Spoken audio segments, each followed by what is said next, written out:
So hi dear learner and welcome to Physicam Academy. Make sure you should subscribe this channel for the updates. तो अगर बात करें IIT jam 2022 की, तो एक डिटेल एनालिसिस मैं लेट इसलिए आया, मतलब एक दिन के बाद इसलिए कर रहा हूँ। मैं एक बार देखना चाह रहा था कि किस तरीके का पेपर है, एग्जैक्ट क्या एनालिसिस रहने वाली है उस चीज़ के बारे में। मैं कुछ क्वेश्चंस भी सॉल्व कराऊंगा। This is a memory based question, maximum question सही है बिल्कुल, उनके आप आंसर अपने साथ मैच करा लीजिए। तो जितने भी मैं क्वेश्चन यहाँ पे कराने वाला हूँ उनको आप एक बार बता सकते हैं कि ये क्वेश्चन, इसके अलावा भी आपके पास जो क्वेश्चन हो आप मेरे टेलीग्राम ग्रुप या व्हाट्सएप ग्रुप में भेज सकते हैं। दूसरी बात कि पेपर का लेवल क्या था। देखिए पेपर इजी ही था जहाँ तक अगर कंपैरिजन किया जाए 2020-21 के कंपैरिजन का ही था। 21 में थोड़ा सा टफ था आप मान सकते हो, पर 2020 में ठीक ठाक पेपर था, 2022 में भी ठीक ठाक पेपर ही है। तो दूसरी बात, आपके मन में ये इच्छा होगी कि सर कट ऑफ क्या रहने वाली है। देखिए कट ऑफ जो रहने वाली है बच्चों, वो आपकी ऑलमोस्ट 20 से 25 के बीच में रहेगी। तो एक अच्छा स्कोर होगा अगर आप 30, 40, 50 ऐसा कर ले रहे हैं। देखिए बच्चों ने अटैम्प्ट बहुत किए हैं। एवरेज अटैम्प्ट अगर मैं बात करूं IIT जैम के प्रोस्पेक्टिव से, तो बच्चों का जो एवरेज अटैम्प्ट है वो 45 है, ठीक है, 45। अब उसमें से सही कितना है वो यू नो बेटर, आप लोग अच्छे से जानते हैं कि कितना आप लोगों ने सही किया है। मैं जस्ट यहाँ पे एक एवरेज अटैम्प्ट के बारे में बात कर रहा हूँ। तो आज हम डिस्कस करेंगे क्वेश्चंस के बारे में कि किस तरीके के क्वेश्चन आपको IIT जैम में यहाँ पे पूछे गए थे और किस तरीके से उन क्वेश्चन को आप सॉल्व कर सकते थे वहाँ पे, अगर आपने थोड़ा बहुत इसके लिए मेहनत की है। तो चलिए स्टार्ट करते हैं, ठीक है। क्वेश्चंस का सॉल्यूशन और डिस्कशन स्टार्ट करते हैं कि भाई क्वेश्चंस आप कर सकते हो। अगर बात की जाए क्वेश्चंस की, तो see here we have some questions, लगभग सही क्वेश्चन आपको मिलेंगे यहाँ पे। तो this is your JAM 22 physics solution, okay. JAM 22 physics का सॉल्यूशन है जिसको मैं यहाँ पे आपके साथ डिस्कशन कर रहा हूँ, ओके। तो क्वेश्चन नंबर फर्स्ट अगर आप देखें यहाँ से, देखिए पहला सवाल आपको ऐसा कुछ दिख रहा होगा कि आपको फाइंड करना था integration x² plus Y square dx dy की वैल्यू निकालना था फॉर अ यूनिट सर्कल, ठीक है। तो इसका आंसर जो है बहुत बेसिक है। आप क्या कर दो, x इक्वल टू, हम पता है कि r cos थीटा लिखते हैं हम, y equal to R sine theta लिखते हैं, और रेडियस एलिमेंट जो ये एरिया एलिमेंट है उसको हम क्या लिख सकते हैं, आर डी थीटा। तो जब आप इसको सॉल्व करेंगे तो आपके पास क्या बन जा रहा होगा, यूनिट सर्कल है तो 1 आ जाएगा, simply you get D theta, और रेडियस 0 to 1 और इसकी लिमिट 0 to 2 पाई। तो आई थिंक यहाँ पे आंसर 2 पाई आ रहा होगा, ठीक है। एक बार कंफर्म कर लीजिएगा कि आपका आंसर 2 पाई आ रहा है या नहीं आ रहा है, ओके। क्योंकि सर्कल यूनिट रेडियस क्या है तो it comes out to be 2 pi only. दूसरा सवाल देखते हैं, है ना। These are the memory based question, लगभग जितने क्वेश्चन है मेरे पास मैं उनको आपको डिस्कशन करा रहा हूँ, ठीक है। तो एक बार देख लीजिएगा। देखो क्वेश्चन ये दिया था कि पार्टिकल जो है, एक particle in a 3 dimensional box, देखो particle in a 3 dimensional box, find degeneracy. बहुत इंपॉर्टेंट क्वेश्चन है, बार बार आपको क्लास में कहा गया था डिजेनरेसी का क्वेश्चन, फाइंड डिजेनरेसी इन 5th एक्साइटेड स्टेट। देखो 5th एक्साइटेड स्टेट कह रहा है, तो सबसे पहले ग्राउंड स्टेट देखें तो आपको पता है कि the energy of this particle is pi square H cut square upon 2m A square N X square plus N Y square plus N Z square होगा। तो एन एक्स एन वाई की जो वैल्यू होगी 111 होगी ground state के लिए। First excited state में से आपको इसमें 1 to 1 कर दीजिए, ये 3 फोल्ड डिजेनरेसी यहाँ पे होगी। इसी तरीके से second excited state, third excited state, fourth excited state, fifth excited state.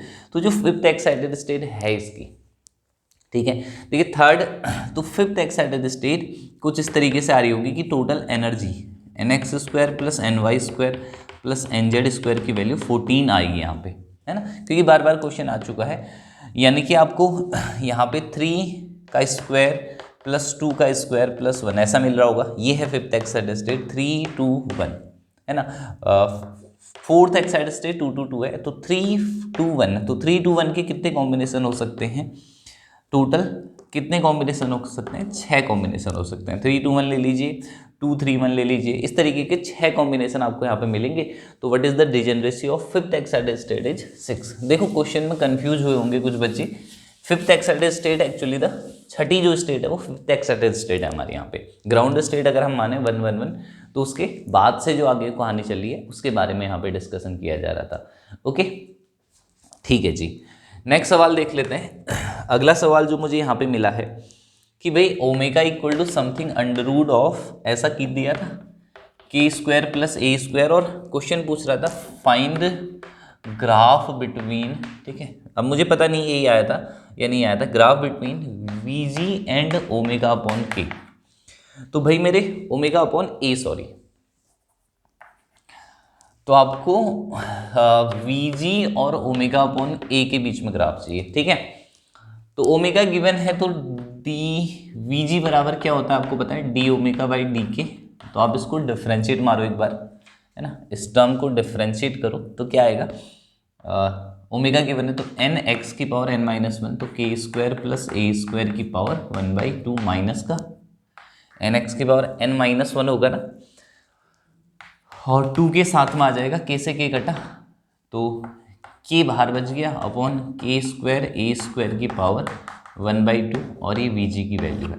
अब यहाँ से निकालो कहीं से कांस्टेंट, ए कांस्टेंट लेके के अपॉन ओमेगा अपॉन ए की वैल्यू चाहिए, तो ओमेगा तो ये है ही, ठीक है। तो v g equal to omega upon a करने के लिए हमें क्या करना पड़ेगा, ओमेगा अपॉन ए था या के था, मुझे लगता है ओमेगा अपॉन के के बारे में पूछ रहा होगा, क्योंकि यहाँ से जो वी जी मिल रहा है के अपॉन ओमेगा मिल रहा है ना, दिस टर्म इज ओमेगा, तो हमें जो ग्राफ है लीनियरली ग्राफ मिल रहा होगा, है ना। तो एक बार चेक कर लीजिएगा कि किसके बारे में गिवन था, but question is like that, इस तरीके का क्वेश्चन आया था भाई। अगला सवाल देखते हैं। जो नेक्स्ट क्वेश्चन था आपसे पूछा था कि इस तरीके से वेव फंक्शन गिवन है आई थिंक, ठीक है। Wave function is √2 upon L, ground state wave function given है cos पाई एक्स अपॉन एल और -2, है ना, अनसिमेट्रिक वेल का क्वेश्चन है शायद, ठीक है, या sorry this is a question of symmetric potential well. तो आपको डेल्टा एक्स डेल्टा पी का प्रोडक्ट के बारे में पूछ रहा था, ठीक है। डेल्टा एक्स और डेल्टा पी के ऑप्शन दिए थे कि delta X equal to 0, delta P equal to 0, दूसरा option delta X does not equal to 0, delta P does not equal to 0, option C delta X equal to 0, delta P does not equal to 0, या option D, ठीक है। इस तरीके से option दिए थे। So we know कि अगर कोई भी पार्टिकल किसी पर्टिकुलर स्टेट में होता है तो delta X delta P is always greater than equal to H upon 4 pi. तो ये 0 तो नहीं है श्योरली, तो एच अपॉन 4 पाई कब आएगा इससे बड़ा, अगर इनमें से दोनों नॉन जीरो होंगे, तो इसका मतलब ऑप्शन बी करेक्ट हो जाएगा। तो इस तरीके का ऑप्शन अगर आपको दिखा था तो उसको सही कर लो, सही ऑप्शन हो जाएगा वो, ठीक है भाई। नेक्स्ट सवाल देखते हैं, अगला क्वेश्चन देखते हैं, देखिए, ठीक है। सारे लोग समझ रहे हैं तो कमेंट सेक्शन में कमेंट जरूर कीजिएगा कि आपको जितने मैंने यहाँ पे सवाल आपके साथ डिस्कस किए हैं उनमें से कितने आपके सही हुए और कितने आपके गलत हैं, तो क्या आपका स्कोर रहा है आपने IIT JEM में अपने अटेम्प्ट प्लीज बताइएगा कमेंट सेक्शन में, तो एक कंपैरिजन करने में आसानी रहेगी। नेक्स्ट क्वेश्चन जो दिया था आपको कह रहा था कि फाइंड वैल्यू ऑफ ऐसा कुछ dr cap upon d theta and d theta cap upon d theta cap upon d theta I think, okay. तो वी नो अगर हम r कैप निकालें एक यूनिट वेक्टर लें तो उसकी वैल्यू होती है cos theta i plus sine theta j, r cap की वैल्यू है, और थीटा कैप की वैल्यू अगर आपको कोऑर्डिनेट सिस्टम का थोड़ा बहुत ज्ञान है तो ये हो जाएगा sine theta i cap plus cos theta j cap. तो भाई डिफ्रेंशिएट कर लो, मान लो इसकी वैल्यू थीटा कैप आ रही होगी, इसकी वैल्यू -r कैप आ रही होगी। बहुत सिंपल सा क्वेश्चन है अगेन, ठीक है, it's being a very easy question. इसी तरीके से बच्चों ने बताया कि एक क्वेश्चन ये आया था कि if a particle in a potential central potential particle in u equal to kr square है, ठीक है, have angular momentum l, find radius in this orbit, okay. कोई पार्टिकल है अंडर दिस पोटेंशियल मूव कर रहा है किसी पर्टिकुलर ऑर्बिट में, उसका एंगुलर मोमेंटम l है, तो आपको क्या बताना था, उसकी रेडियस बतानी थी। तो यहाँ से v इफेक्टिव निकालो। देखो v इफेक्टिव का आपने फॉर्मूला बहुत बार आपने क्वेश्चन में v इफेक्टिव वाला फॉर्मूला पढ़ा होगा, ये this term u plus L square upon 2mr², इस तरीके का पढ़ा है हाँ या ना, आप कमेंट सेक्शन में लिख सकते हैं, 2mr², sorry. Okay, we effective, तो क्या करो फिर, D V effective upon D R equal to 0 कर दो। यहाँ से जो आर की वैल्यू निकलेगी something, this is the radius, खत्म। इसको सॉल्व करके आर की वैल्यू निकलेगी, वही रेडियस है। ओके, अगला सवाल देखते हैं जो हमारे पास है। आपको एक मैट्रिक्स दी है, उसके कुछ ऑप्शन दिए थे, शायद एमएसक्यू में क्वेश्चन हो या कहीं और क्वेश्चन हो, मैं डिस्कस कर दे रहा हूँ। आपको एक मैट्रिक्स गिवन है, 0 ऐसे गिवन है क्या, 0 A B, इस तरीके से। तो अगर आप इस मैट्रिक्स को देखें तो ये इसका ट्रांसपोज करने पे, ए ट्रांसपोज अगर आप करें तो भाई ये 0 A B आ जाएगा, यानी कि ये रियल सिमेट्रिक मैट्रिक्स है। तो रियल सिमेट्रिक मैट्रिक्स की जो आइगन वैल्यू होती है, आइगन वैल्यू जो होती है वो रियल होती है हमेशा। इसकी एक आइगन वैल्यू, अगर आप इसको सॉल्व करें तो हमें क्या मिल रहा है, समथिंग नेगेटिव मिल रहा है। इसका डिटर्मिनेंट फाइंड करें तो ये comes out to be negative, I thought. तो इसका डिटर्मिनेंट है ना, इसका जो डिटर्मिनेंट आएगा वो नेगेटिव आ रहा है। तो डिटर्मिनेंट नेगेटिव आ रहा है मतलब one eigen value positive, other eigen value negative होगी इसकी, ठीक है। तो जो भी क्वेश्चन पूछा था यहाँ से, उसका सवाल का जवाब तुम बहुत आराम से कर सकते हो। आई थिंक कर भी लिया होगा बहुत सारे स्टूडेंट ने, क्योंकि one of the easy question था, ठीक है।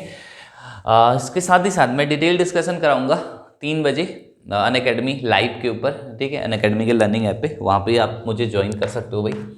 अगला सवाल है कि भाई आपको दिया है z² plus mod z² equal to 4 is represent, ये किस चीज़ को रिप्रेजेंट कर रहा है। तो कमेंट सेक्शन में बताना किस चीज़ को रिप्रेजेंट कर रहा है। देखो, x प्लस आई वाई का whole square plus x minus i y का whole square equal to 4।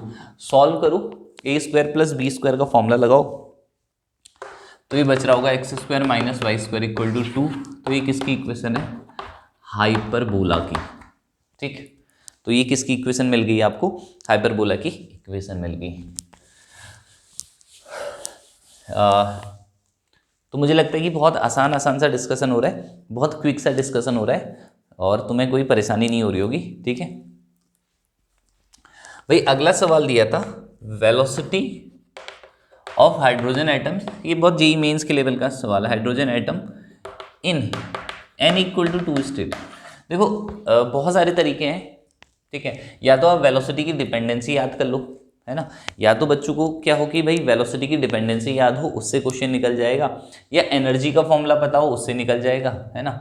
Half mv² equal to क्या होता है, इस तरीके से निकाल लो, माइनस का टोटल एनर्जी के बराबर, तो -13.6 z² अपॉन n²।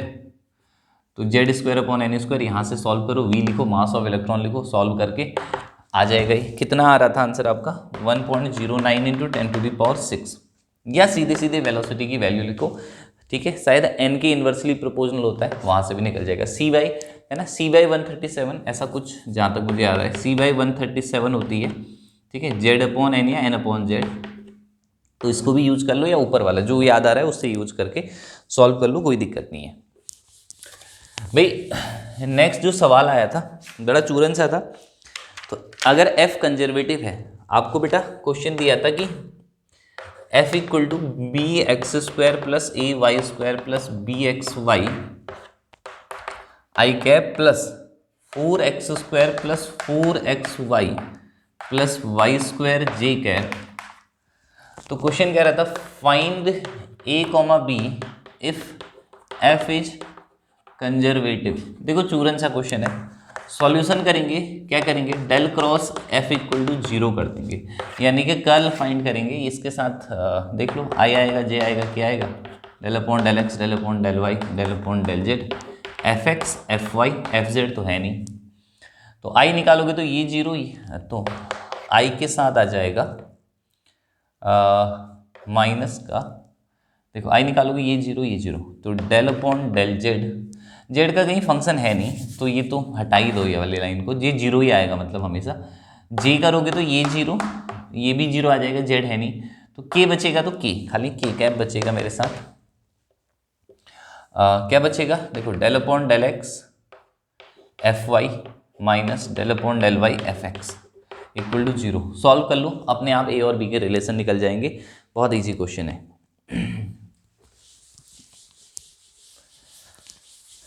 नेक्स्ट सवाल देखते हैं। आपको दिया था क्वेश्चन में कि a rod of length 3 metre move, ठीक है, एट एंगल 30 डिग्री, ऐसे रखिए मतलब रॉड, ठीक है, ये लिया हुआ था, ठीक है। Rod of length 3 metre place at angle 30 degree in a frame move with c/2 speed. तो फाइंड डेल्टा एल, यानी कि डेल्टा एल निकालना था। तो डेल्टा एल बराबर क्या हो जाएगा, length contraction L minus L dash. तो एल गिवन है 3 मीटर, एल डैश निकालोगे तो एल डैश बराबर क्या हो जाएगा, एल √1 माइनस वी का कंपोनेंट। देखो रॉड ऐसे है ना, तो लेंथ ये है, तो ये थीटा है 30 डिग्री, तो ये स्पीड है c/2, तो इसका कौन सा कंपोनेंट चेंज होगा, v cos थीटा। तो यहाँ पे कौन सा कंपोनेंट रखेंगे वेलोसिटी का, v cos 30 वाला। तो what ever is the v cos 30 upon कितना दिया हुआ c²। v की जगह रख दो वैल्यू, v की जगह कितना रखो, c/2 रखो, तो c/2 कट जाएगा। cos 30 की वैल्यू √3/2 रखिए, सॉल्व कीजिए तो आपको डेल्टा एल की वैल्यू मिल जा रही होगी। कमेंट सेक्शन में लिखना क्या आंसर आया तुम लोगों का, ठीक है। अच्छा जी, एक आधे क्वेश्चन और सॉल्व कर सकते हैं। एक तो आपको यहाँ पे क्वेश्चन में दिया था क्रिटिकल एंगल वाला सवाल, है ना। आपको क्वेश्चन में दिया था कि क्रिटिकल एंगल की वैल्यू 30 डिग्री है। आपको क्वेश्चन में दिया था क्रिटिकल एंगल 30 डिग्री है, तो ब्रूस्टर एंगल निकालना था। तो ब्रूस्टर एंगल निकालने के लिए क्रिटिकल एंगल पता है कि साइन आई बराबर होता है n2/n1। जब लाइट डेंस से रेयर में जाती है तो ये डेंस मीडियम है, रेयर मीडियम है, इसकी डेंस n1, इसकी 1 मान लो, तो n2/n1 यानी कि 1/n हो जाएगा ये। ओके, यहाँ से समझ लीजिए n2 क्या लिखते हैं आप, n2/n1 लिखते हो ना भाई मेरे। तो n2/n1 की वैल्यू जो है साइन आई मतलब साइन 30 1/2 हो जाएगा। तो